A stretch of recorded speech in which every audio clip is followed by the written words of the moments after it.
Schön. Ich wollte schön. Die Message, da kann man sich holen jetzt in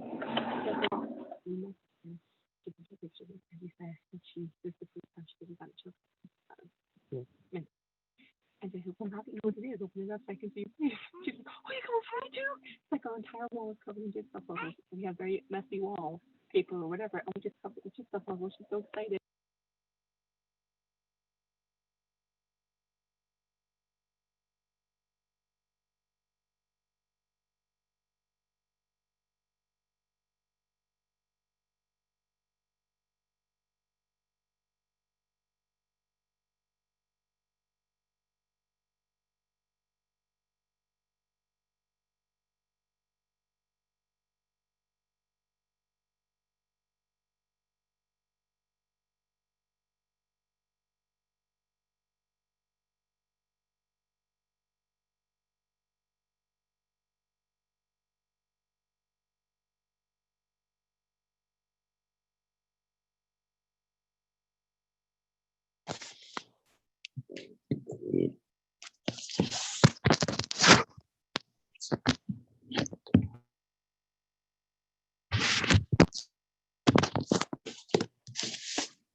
No? Rabbi Kelly, can you hear me? Yeah, I hear you. You hear me? Okay, go right ahead. Take it away. We're all listening.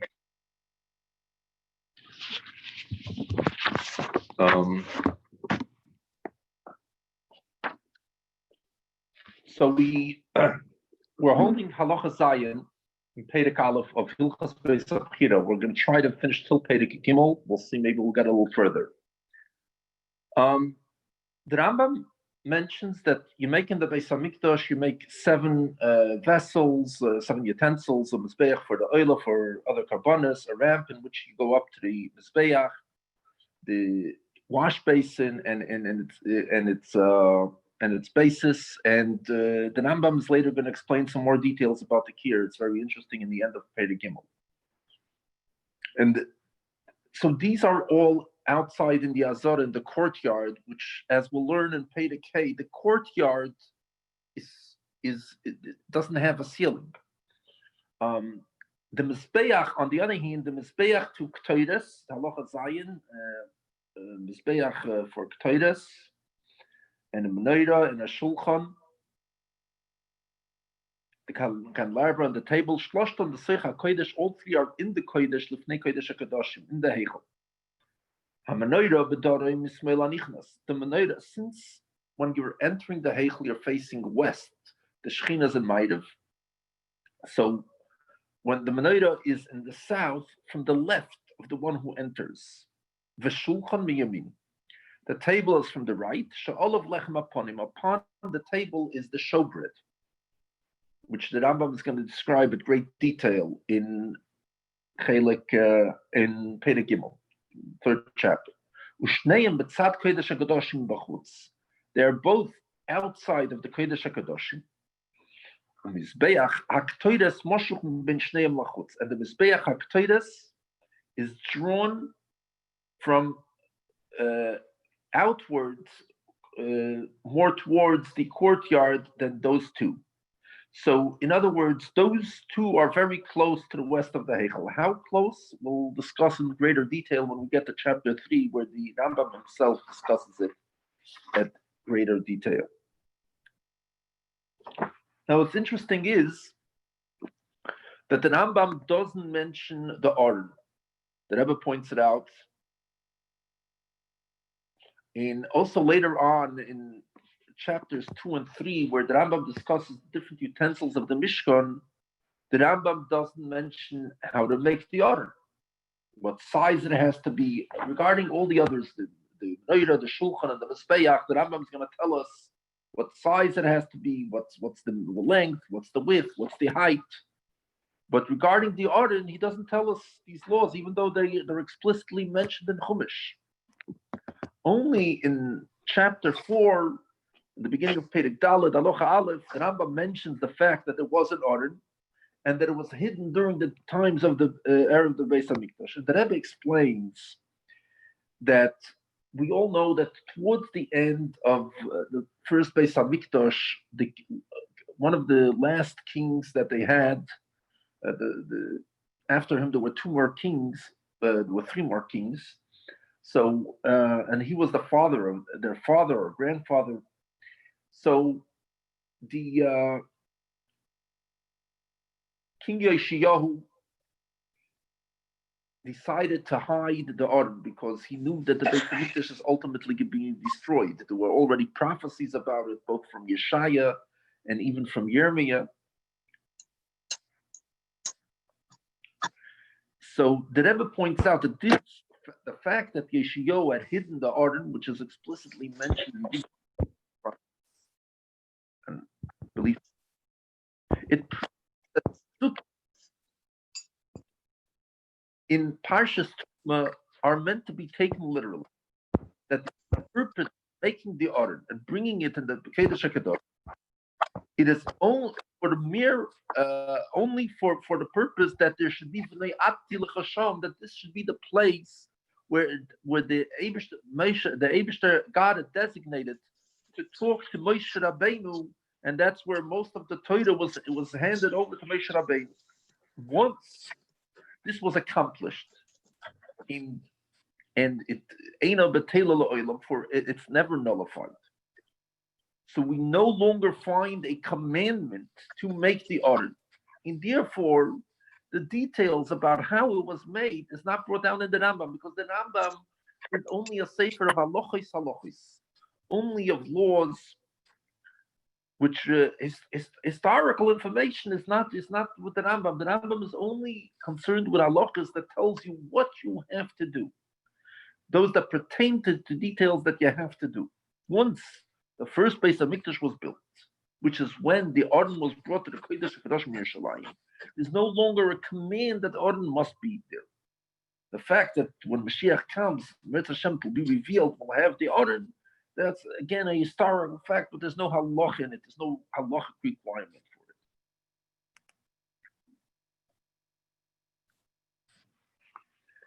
it.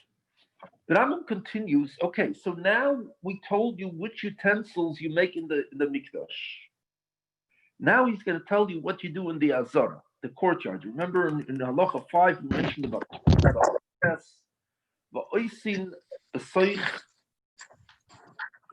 in our Rambam, a continuation of Halacha Zah. Halacha va'oisin b'seicha Azara vulin ad kan Yisrael. What? Now, version of the Rambam, it's a continuation of Halacha Zion. So the Rambam continues. In the Azara, we make borders. Ad kan Yisrael till here is Koyanim. So do we expect that Yisrael could also, a regular Yisrael could also enter, and it was designated for these Yisrael, known as Yisrael, the section, the length, as Rambam's going to tell us later, it was the length of 135 amma, which is approximately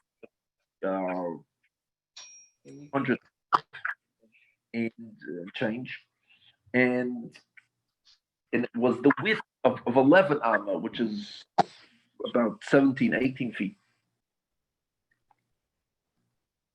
And so, and the rest is known as Ezra's Koyanim. Now, the question that we're just going to finish this Rambam, then we're going to address a question that rises when we learn this Rambam. And the Rambam continues, we build with houses, structures, all of the other needs of structures is called the lishka. You can hear it. Like, what did you say? Hello?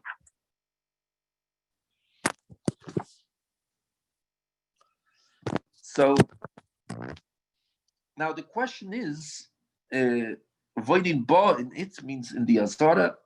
Now the question is, why does the Rambam say Ad kan li Yisrael, Ad kan li Koyanim? It should have said Ad kan li Yisrael. Till here is li Yisrael. Mi kan li Koyanim. What's the Ad kan? It seems to imply that even Koyanim have a limit till where they can go. So my father, in his long commentary called Minchas Yida V'Shalayim, where he discusses certain aspects of Hilchas Beis Abchida, he suggests that it means that even Koyanim will learn later on in chapter 7 that the Rambam says that even Koyanim, they have to leave the era between the Ulam and the Mizbeach. The Ulam is that hallway that leads into the Kodesh, and it's part of the Heichel. And between that location and the Mizbeach, all the Koyanim have to leave when they bring the Ktoidas, when they bring the incense in the Heichel. All the other Koyanim have to step back. So now, what the Rambam says, Gvulin borders, doesn't mean to say that there is a recognition by a physical structure, some type of physical structure that separates. This is merely a consequence of these of these borders. The borders, the very fact that you were told that beyond that you cannot step.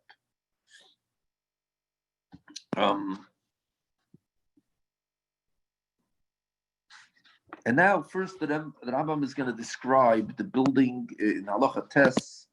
In Halacha Ches, he's going to go on to explain how you build the Heichel, the structure of which includes the Kodesh, Kedoshim, and the Ulam, and the Azoris, the courtyards, and then he's going to explain the building of the Mizbeach and the Kevesh and other Kelim. More particularly, he's going to explain the Heichel and the Azara, the courtyard, which is also known as Koyanim and as Yisrael.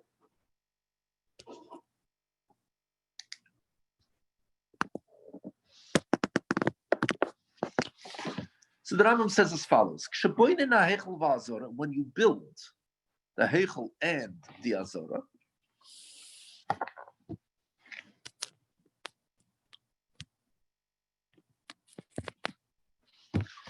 when you build the Heichel and the Azara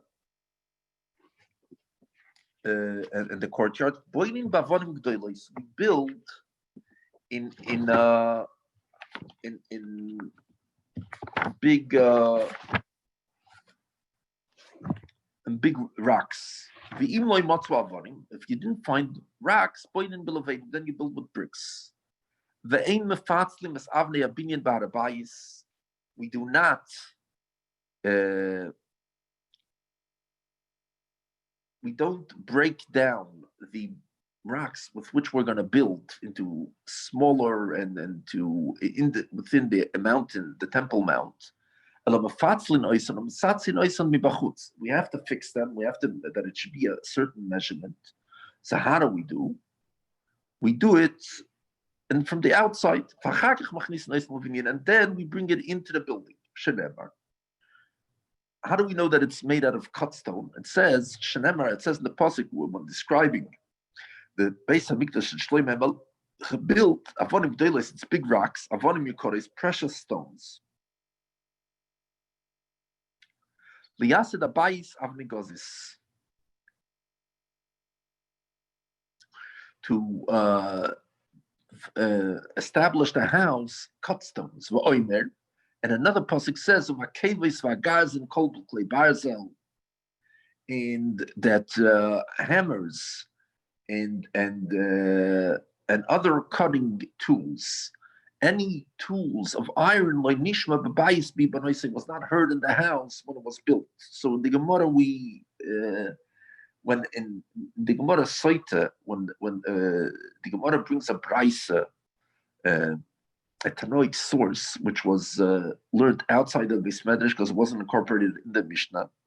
And the Gemara discusses the shamir. We know there was a shamir, was some type of worm, some type of living creature, which is so powerful that it could split a rock. And usually we talk about the shamir because the shamir was able to cut out the rocks of the ephod and the choshen, and also the rocks of the ephod and the choshen. But there's an opinion from Rabbi Yehuda that says that with the shamir, the Shlomo Melech built the Beis Hamikdash because he used stones, and the stones had to be cut to a certain size, and he didn't want to use iron, and therefore he used the shamir. Shenemar, because it says in the pasuk, "V'abayis b'banoisoi," that the house, when it describes the first Beis Hamikdash that was built by Shlomo Melech, it says that the house, when it was being built, Evan Shlomo Masa Nivna, it was built with a complete stone that was the proper size. Rabbi Yehuda says these words are meant to be taken literally. Nechemia argued with him and he said, I can't, how could you say so? But like for Nemar, it says in the pasuk called Ela Avodim Yikoris, they're all precious stones. That they were cut with a special iron tool. So what are you saying? What does that other pasuk mean? That says that it was not heard in the house when it was built. It means he would prepare the stones from outside the Beis Hamikdash and then install them inside. Halacha tes. The Rambam continues, "Vein boinin boy eitz boilet klal." And the Gemara quotes Abaye says that Melchatchila they had different sizes of stone. There were rocks of 8 amas, there were rocks of 10 amas. What's interesting is when we look, usually in every Masechta you have different Ameroim talking, discussing, raising questions, coming up with answers. We have a whole variety of Ameroim. When it comes the Maseches Tamid, which discusses the details of the Beis Hamikdash, all of a sudden we see something interesting, that most of the discussion is Abaye. And the question is, why is Abaye, why only Abaye? What happened to Rava? What happened to all of those other Abiroim? And the answer is that Abaye was a Kohen. We know Abaye was a Kohen. He came all the way, descended from Eli. From Eli's, Eli was Alta Zayda, one of his ancestors.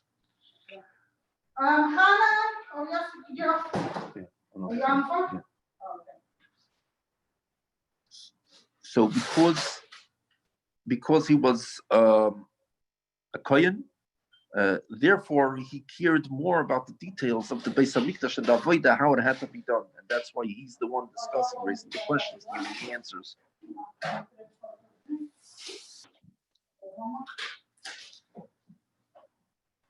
So the Rambam continues in Halacha Tes, we do not build a wood that sticks out,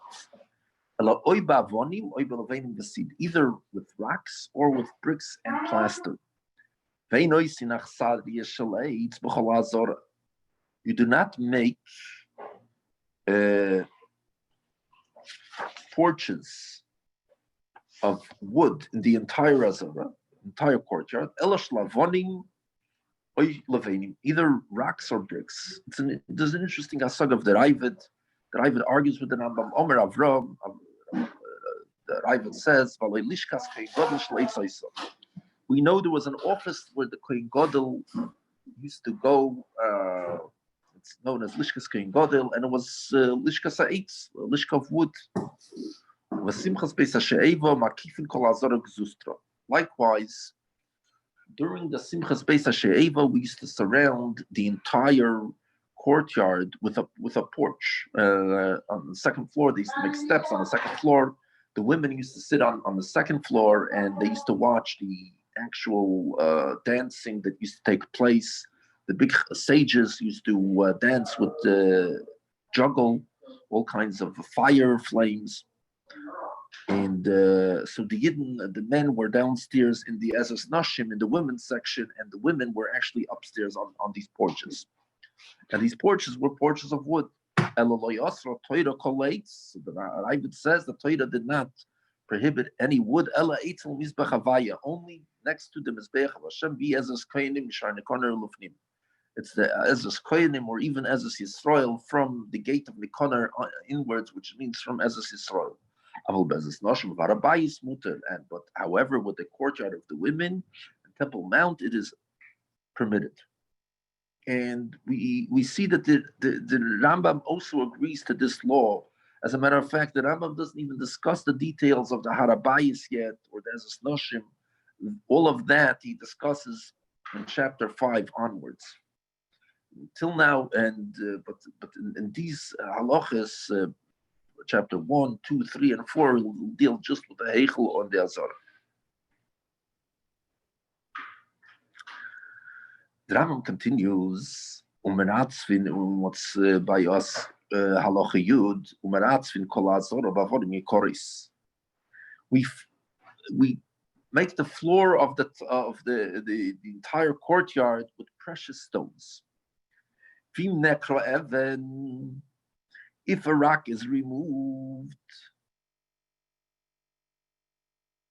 So again, the porches that we're talking about is building of pillars that have a ceiling over them. Usually it's enclosed from 3 sides, not from 4. That's why it's called an achsadria. Vim nekro even, if a rock was removed, a rock from the floor, afal pishay medas koimo, although remains standing in its place, and he has in mind. And some Farshim explain that we're talking in a case that he has in mind to attach it to the earth. Because usually, naturally, what would a person want to do with such a stone to attach it? So it shouldn't, because if it'll be removed, there'll be a hole in that spot.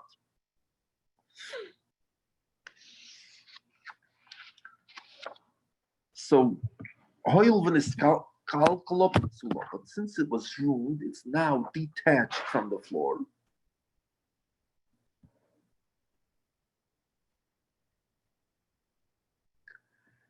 Sula, it's totally disqualified. For Osrala Koyin or Ovid Lavid Aleh B'Shasavoida. Why is this rock puzzle? Because being that, why is it disqualified?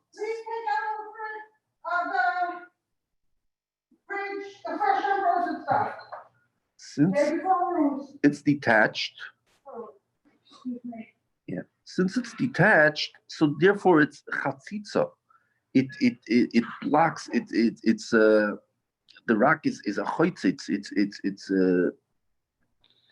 serves as a chatzitza between the person and the floor of the Beis Hamikdosh and the sand of the Beis Hamikdosh.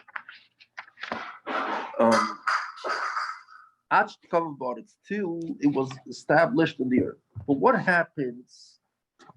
And the Ravid argues with the Rambam. The Ravid says, "Oid Amru." They said more Shim Nekra Even V'Amad Koyin V'Amad Koyma in the Rechsherus Bekach, that there's no, it's not the proper service. What happened if there's actually a hole in it? The Rambam is talking that the rock is not removed from its place. It's just dislocated, but it's still standing there. But in any case, what happens if the Kohen went ahead and he did the avodah? So the Rambam is going to tell us later on in Hilchos Bias Mikdosh Perek Hayalach Yotes that if he did the avodah is kosher. Why? Since at the end of the day, this rock is standing in its place, so it's not removed. There's no hole over here. So therefore, you went ahead and you did the avoida without reestablishing it. It's kosher. But lachatchila, you shouldn't stand on that particular rock. You should stand on the other rocks until it's reattached.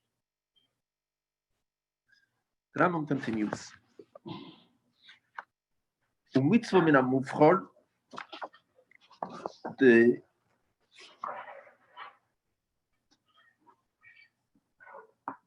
best idea is l'chazik as opinion. It's more mahuder.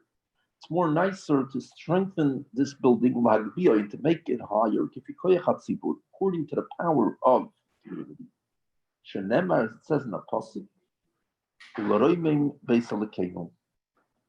elevate the house of our God. That's a pasuk in Ezra chapter 9, verse 10. The same thing applies also to a shul. We usually try to make the shul a tall building, and you beautify it according to their power.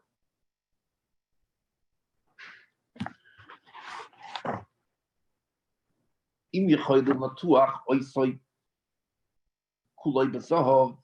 you could smear it all with gold, and to increase its deeds, then that's a commandment.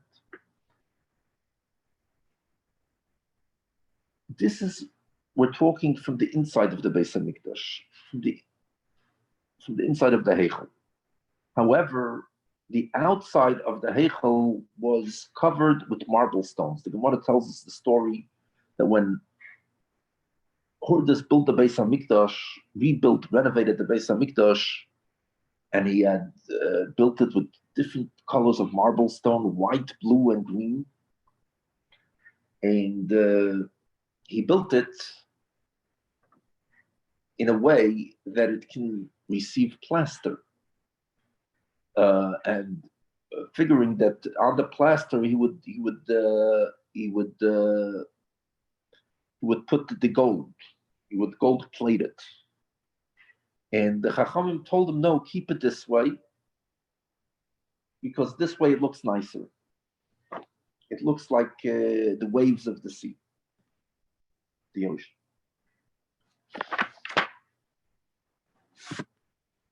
The Rambam continues, we do not build the Beis Hamikdash at night.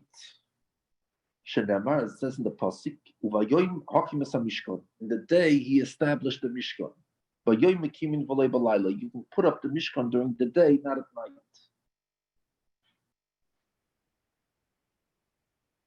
And then that there's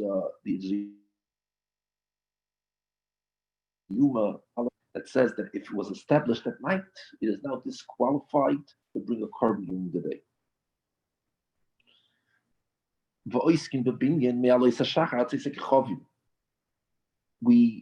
The entire day from dawn till the stars appear, till the 3 stars appear, we were busy with the building of the Beis Hamikdash.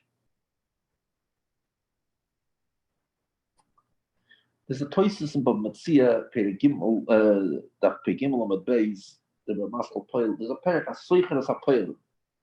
If one rents workers, and it discusses from when the worker, you hired a worker for an entire day, when does he have to show up? And the Gemara says that he has to show up at sunrise. And Tosis points out that if work starts at sunrise, so why does it say that the Beis Hamikdash we started working from dawn? Tosis answers that although time of work is from sunrise, not from dawn, nevertheless, due to the honor and glory of the Beis Hamikdash, we get up earlier and we start the work earlier from dawn. Obviously, they take shifts so they can daven during, obviously, the people who were working in the Beis Hamikdash, participating in the work, they still have to do, daven shachris and other tefillos, mincha. Mele Maidev is after Tzeitzei Kechavim, but the Shachar Samincha you have to daven after Elisa Shachar sometime, in definitely before Tzeitzei Kechavim for Shkiyim. Vakoil Chayovin Livnois Ulesaid Ba'atzmon V'Moinu. Everybody is obligated to build and support, both physically participating and financially participating. Anoshim v'noshim, both men and women, Mikdosh HaMidbar, just like the Mikdosh of the Midbar, the Mishkan, which both men contributed and women contributed. Not only did they contribute the material, but they also participated in the actual work on it. We all know that the women, they made the hero out of the goats, the Yiriyas, the easy.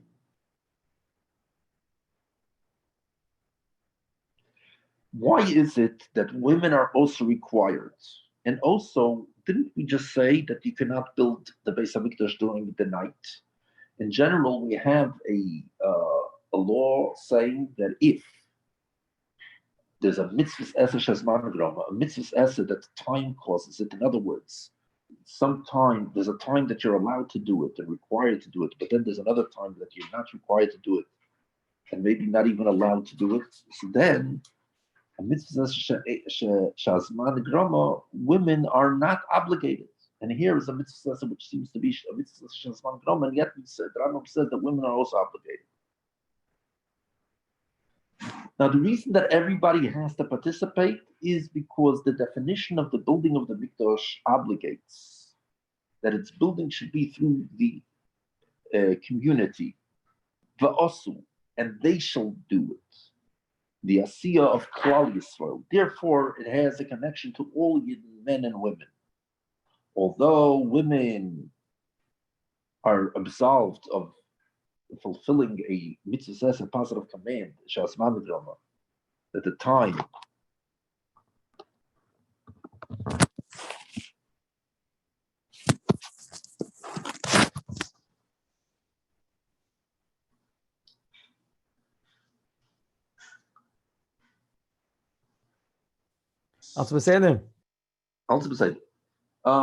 And can't build the Beis Hamikdash at night. This is mitzvahs that are choivas gavra. They're an obligation of the man. For instance, to put on tefillin, to rule of an esrog, blowing shofar, etc. Over here, the mitzvah is not for you to do something. Over here, there's an objective. The Beis Hamikdash has to be built, and you have to participate in the building. In this case, where the objective of the definition of the mitzvah is that some objective should be accomplished, the Beis Hamikdash should be built. Over there, we do not say that it's a mitzvah she'azman grama that women are absolved. The Rambam continues, we do not stop students, young students who are studying Torah. We do not stop them from their studies in order that they should participate in the building. And the Rebbe points out that in addition to the fact that the Rambam points this out in Hilchas Talmud Torah, well, over there it's a law of Torah, the Torah takes precedence over the building of the Beis Hamikdash. Even over here, the emphasis of the Rambam is that even due to the requirement of Beis Hamikdash itself, there's no reason to nullify study of Torah of children in order to build. Particularly if we are going to say that the learning of Torah of students actually helps in the maintenance of the building of this building of the Beis Hamikdash. Ve'ein binyan mikdash leichi Yom Tov. The building of the Beis Hamikdash does not push away Yom Tov. You cannot build a Beis Hamikdash on Yom Tov. Why? Because there's a pasuk. It says that you must keep my Shabbos and you have to be in awe of my Beis Hamikdash. And the Gemara says in Yibamah, both you and the Mikdash are obligated in my honor.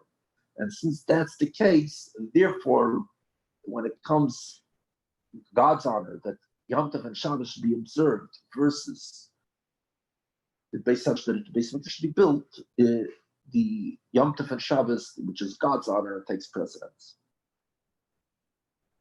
Halacha Yud Gimel. The Rambam continues. Mizbeach ein oisin oisei ela binyan avoni. The Mizbeach is not made only a building of rocks. In many prints, there's added over here the word the gozis, that it's cut stone, and that's an obvious mistake. We know to the contrary, it says b'feidish pasuk in Chumash that loisivna and gozis, which the Rambam is going to quote later on in halacha, when our Rambam is halacha tezvav. So it's just an error that crept in some prints of the Rambam, and obviously it's not there in the manuscripts. This that it says in the Torah. Now, this is starting the Mizbeach that was built in Eretz Yisrael. It says Mizbeach Avonim Tasali, that you're going to come to Eretz Yisrael, you should build a Mizbeach of rocks. However, the Mizbeach that Moshe Rabbeinu made in the Mishkan was actually built out of wood, out of Atzei Shittim, and it was covered with copper.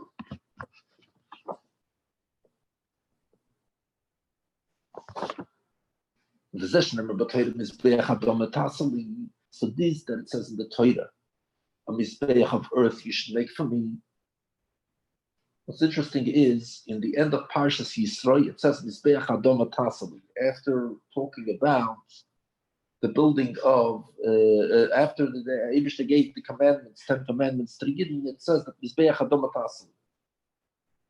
Now, in the end of Parshas Mishpatim, it says Al Moshe Amar Alei, that Hashem told Moshe to go up to Har Sinai, and that he had built a Mizbeach Avonim, or Mizbeach, he had built a Mizbeach, and the Yidden brought up oilos on it, and Shlomim, and a whole, and the Moshe Rabbeinu entered a bond with the Yidden, with the Eibishter. When did all this take place? There are certain Mefarshim that say that this took place literally after Matan Torah. Since it's in Parshas Mishpatim, Parshas Mishpatim comes after Parshas Yisro. And Parshas Yisro is where Matan Torah is described. So this took place after Matan Torah. According to that Pirush, we could have said, well, this that it says Mizbeach Adom Tasali, it's before talking about the Mishkan. Where does it start talking about the Mishkan? In Parshas Truma. But over here, where it says Mizbeach Adom Tasali, is talking about Parshas Mishpatim. That Mizbeach was of earth. However, Rashi follows an opinion of Tanoim that's brought in Mechilta that says no, that this actually took place before Matan Torah. So if that's the case, that's Parshas Mishpatim. So Parshas Yisro, the Parsha of Mizbeach Avonim Tasali, which was said after Matan Torah, could not have gone on that Mizbeach. That Mizbeach was done already. So which Mizbeach is he talking about? So Parshas he would be talking about the Mizbeach of the Beis Hamikdosh. So, or the Mishkan. So the Rambam says and brings it from Mechilta, the Rashbi, from Mechilta. Shmuel says, what does it mean? Mizbeach Adom Tasali. Sheyehi mechuber ba'adam. It should be attached to the earth. Shlo yivnu. It should not be built loyal gabi, keeping not on mounds, loyal gabi mechilos, and not upon tunnels. It should be attached to the earth. The fact that it says in the pasuk, if you will build for me a altar of rocks, which seems to imply that it's optional. If you want to build it of rocks, if you want to build it of other material. Even though that literally we would think that it's not an obligation, it's morally permissive, but Moshe Rabbeinu, when he was taught the Torah, was taught also its oral meaning, and he was explicitly taught that it means it's an obligation. So the opinion of Rabbi Shmuel. Halach Yudalid, called Even Shenivgema. So since we say that we cannot build the Beis Mikdosh not upon mounds, not upon tunnels, so although the Temple Mount and the Azores, the courtyards, whatever is under them was hollow, because maybe by mistake there's some dead person being buried somewhere over there. Nevertheless, the Mizbeach, the altar, the area of the floor upon which the altar was established, under it was not hollow because of the decree of the pasuk that says Mizbeach Adam. So the Mishnah Lamelech explains. That's the Mishnah Lamelech. The Evan Osler, but this is Zalman Meltzer explains otherwise, that we don't really care if he makes an hollow in the depth of the earth under the Mizbeach, as long as you put a certain area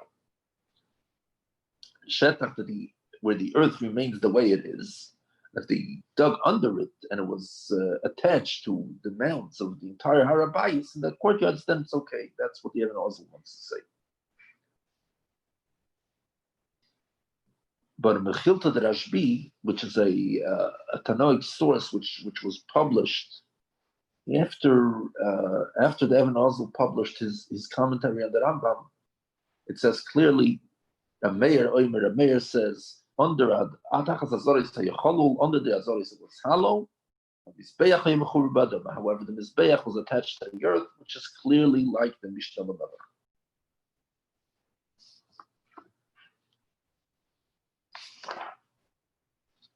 The Rambam continues in Halacha Yudalet. Called Evan Shnifgemo Kadesh Tachber Bukitzipoyin Kesakin Shel Shchita. Every rock that was blemished, even if the width of the blemish is merely Kadesh Tachber Bukitzipoyin, that the nail can encompass it. Kesakin Shel Shchita, like the knife of a shchita, which is sharp.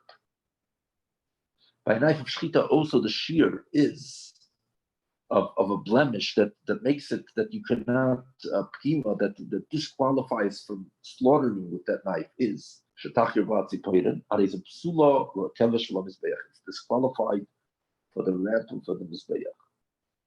Shenemer says in the pasuk, Avonim shleimos tivnas mizbeach Hashem. You should build the mizbeach of Hashem complete rocks. From where would we bring rocks to the Mizbeach? Now, rocks of the Mizbeach will learn you cannot lift iron on it, as it says in the end of Parshas Yisroi, you can't lift iron on it. So how do you, unlike the rocks of the Heichel and the Azar, the courtyards, which you can cut, you just have to make sure that you cut it outside the Heichel, not inside. But these rocks you cannot cut from anywhere. So how do you bring complete stones? Where do you find complete stones? So the Gemara says, and Rambam brings it down in Psula Sakarka, from clear, pure earth. They would dig. They would dig down till a place that it's recognized that it's not a place where it was worked. So the earth over there is pure. It's not a place of work and building. And you extract from there the stones. Or you go to the ocean and you extract from the floor of the ocean stones. So then you know definitely that nobody had touched it. And with that you build the rocks of the Mizbeach and the Kaddish and the Ram.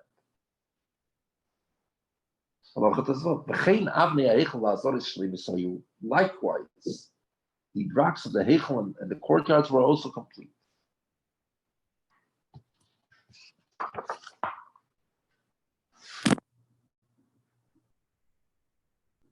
Avnei Heichel va'azoris shenifgemu or shenivnu. Rocks of Heichel and the courtyards which were blemished, or they were chiseled. They're totally disqualified if they were chiseled or blemished inside the Heichel and the Azora after they were already established in the building of the Heichel and the Azora.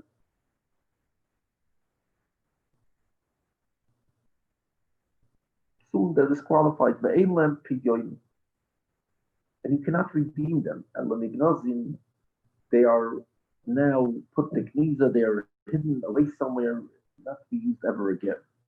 And the Gemara in Avodah Zarah explains the reasoning for it, the logic behind it. Kevin the Shtamish Bula Gavoya, since it was used for the service of the Eberster, but Urach Aretz, not Derech Eretz, it's not proper.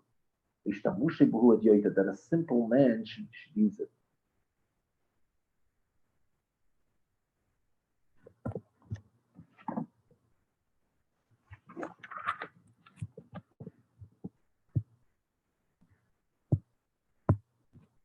Halacha to Zion.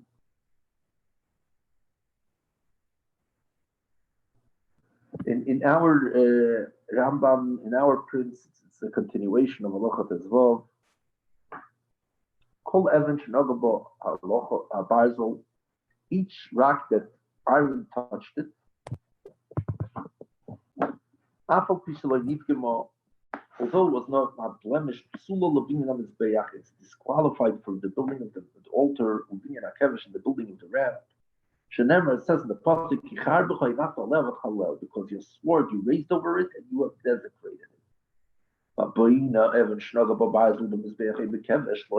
if somebody who builds a stone that iron had touched into the mizbeach or the ramp, he gets whipped.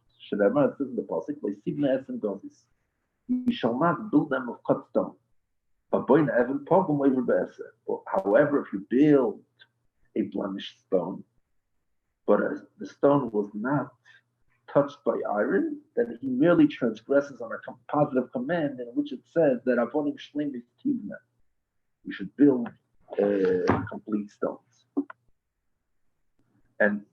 But why is it considered a mitzvah in itself? The Mishnah Melech explains that's because it is part of the general rule of Asli Mikdosh. It's just a detail of it. Halacha Tezayin in our print. Even shenifgema or shenogaba barzel. If a rock was blemished, even just a little minute part, or or iron has touched it after being built in the mizbeach, that rock is disqualified. And the others are kosher.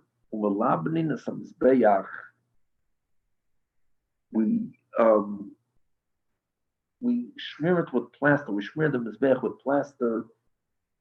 Pamayim b'shana, twice a year. The Pesach of the Chag, on Pesach and on Sukkot.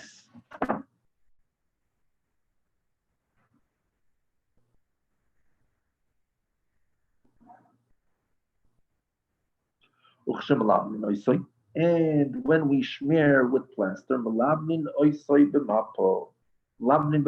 we smear with a handkerchief or some other kerchief. But not with a special sharp thing of iron with which the builders smooth the walls. Why not?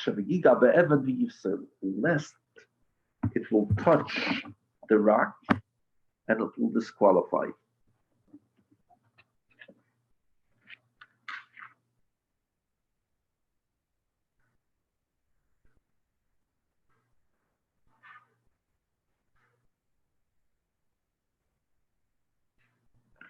They would not whitewash them with an iron trowel, lest it would touch and disqualify.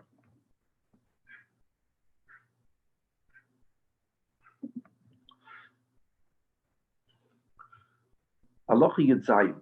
In oisin madreges l'mizbeach, you cannot make steps for the mizbeach. Now, what are we afraid of? Shemayiga be'evan, lest he would touch the rock without the plaster serving as a block between the iron and the rock. Because over the rock there's some plaster, but we're afraid that if you start using some iron, the iron is going to hit the rock, and then the rock becomes disqualified. Einoisin madreges l'mizbeach. We do not make steps for the Mizbeach. Shenemar, it says in the Pasuk, L'sala b'maylis al Mizbechi. You should not use steps on my altar. We build a slanted building, slanted ramp, like some mound in the southern part of the Mizbeach. It starts, the slope starts by the Mizbeach, and it becomes less high and less high and less high as you descend lower and lower. One Ikra Kevashin is called a ramp. The further you go from the head of the Mizbeach towards the south, it becomes lower. Like if somebody goes up with steps on the Mizbeach, he gets whipped. Likewise, somebody who destroys one rock from the Mizbeach or from the entire Heichel and Ben Ulam la Mizbeach or from between the Ulam and the altar, there's two reasons why one can take apart a rock. He can take apart a rock because he wants to remove it and establish it somewhere else, or just destroy. Especially kids, they sometimes like to destroy things.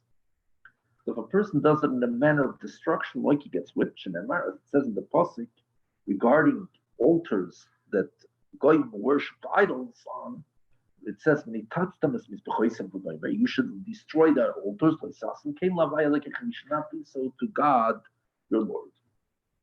Here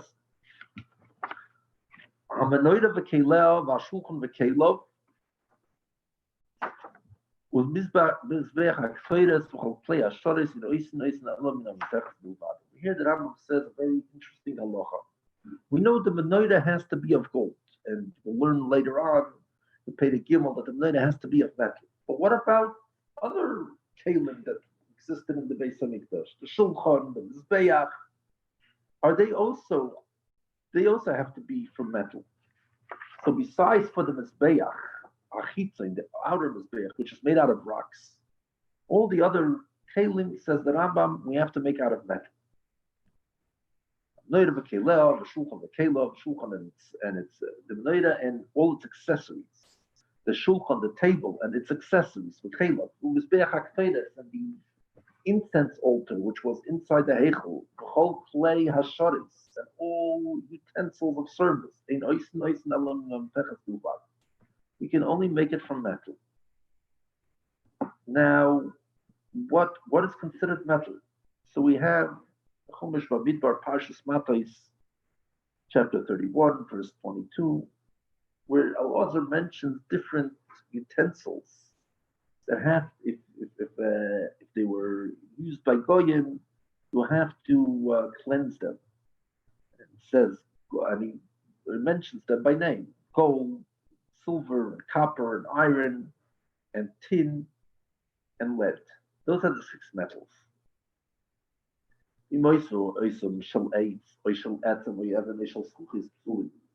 made them out of wood, or out of bone of an animal, or out of rock, or out of glass, disqualified.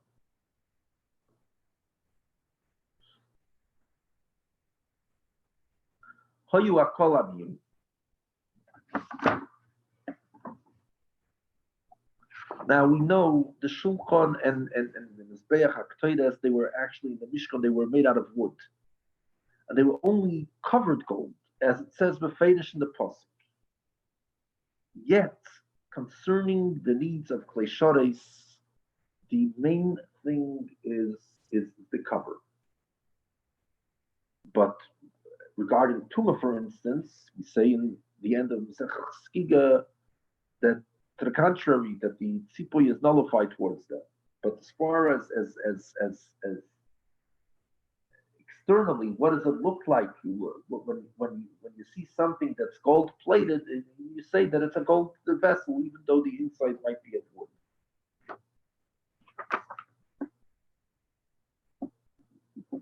There's actually an argument regarding even the menorah, whether it needs to be whether it must be of metal or you can actually, under a certain circumstance, make it out of a different item.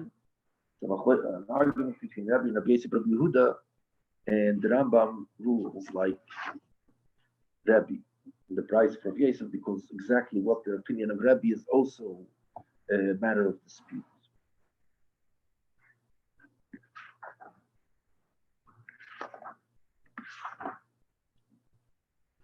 Rambam continues. In what's in our print, Halacha Yutes.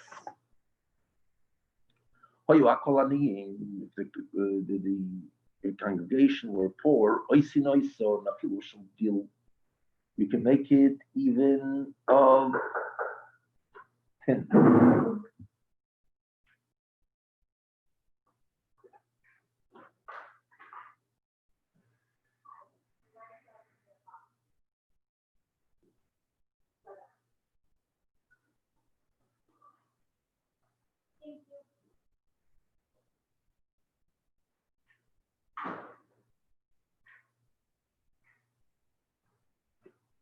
So you make it even of tin. And we find Taka that the Hashmonoim, when it came, they had, when they made the menorah,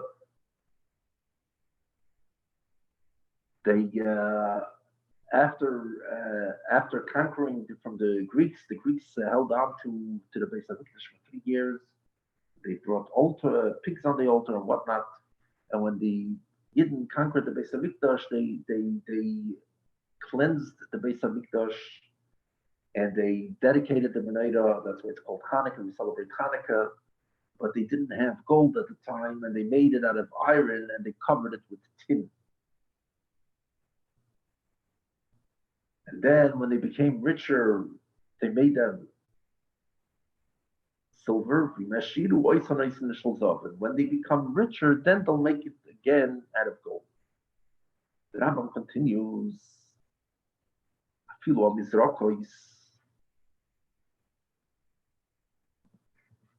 even the vessels with which we receive the blood when an animal is slaughtered for the Mizbeach, and the pieces of iron with which one broils the meat, and the shovels with which we shovel the ashes, of the Mizbeach, of the outer Mizbeach, and the measurements with which we would measure the Mikdosh and the vessels, and with which we measure the oil and the wine for libations, the sochim, and the flour for menachos.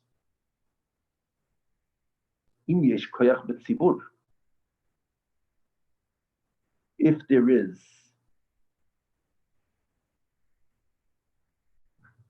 power in the community, you make it out of gold. Even the gates of the Azoro, you cover it gold if they can afford it. And as the Mishnah states, Midas Paragimel Mishnah Gimel, that Kol Ashorim Shahoyu Sham Ishtanu Liyes Shol all the gates that were built in the base of Mikdosh were changed to become of gold. Besides for the gate of Nikanor, because it's called gate of Nikanor, because Nikanor was brought from Alexandria of Egypt. And there was a whole story that on the way there was the boat was about to be capsized, and they threw it into the water, and a miracle was done. And when he arrived at Israel, he found the doors there. Others say because that copper was a special yellow yellowish copper, and that's why it was changed. But other than that, everything else was covered with gold.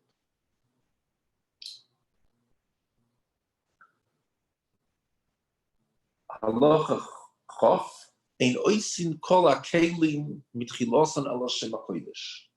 All these utensils, you don't make them for something else and just buy it in some furniture store. Chatchila, they have to be made for the sake of holiness.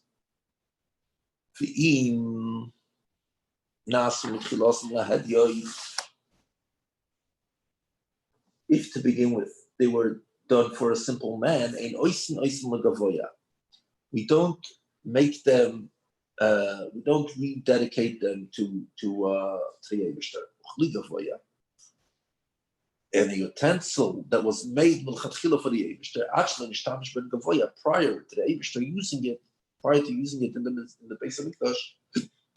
Mutar nishtamish ben hadyet. A simple man is allowed to use it.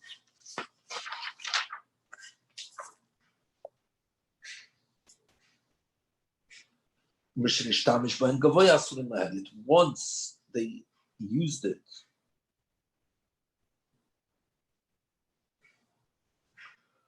for the Eibishter, you're not allowed to use it for a simple person. Avonim v'koidois shechatzov b'tchil l'beis hakneses. Rocks and beams that were carved out from the earth for the purpose of a shul. And you cannot build them into the Temple Mount. In order to use them for Temple Mount, you have to carve them out for the purpose of the base of Mikdosh and Harabayis. Now we go to Pedek Sheni. 1 second. Maybe next time. 1 second. Okay, I think we just learned for an hour. Next week we're going to hope to do the Mizbeach, and maybe we're just going to skip the whole Mizbeach, as interesting as the Mizbeach is and the Menorah, but I want to get a little to the structure of the Beis HaMikdash. I'm sure people want to know about the structure of the Beis HaMikdash. So we'll start next week. We'll start from Pedek Dalet Halacha Beis. Okay. You have a good. Hashem, next week we'll have a real tour. You'll give us around the real Beis HaMikdash. We look forward to seeing you next week. Rabbi Keller, thank you all the Mishtatim on Zoom, on YouTube, and everywhere else. Bye.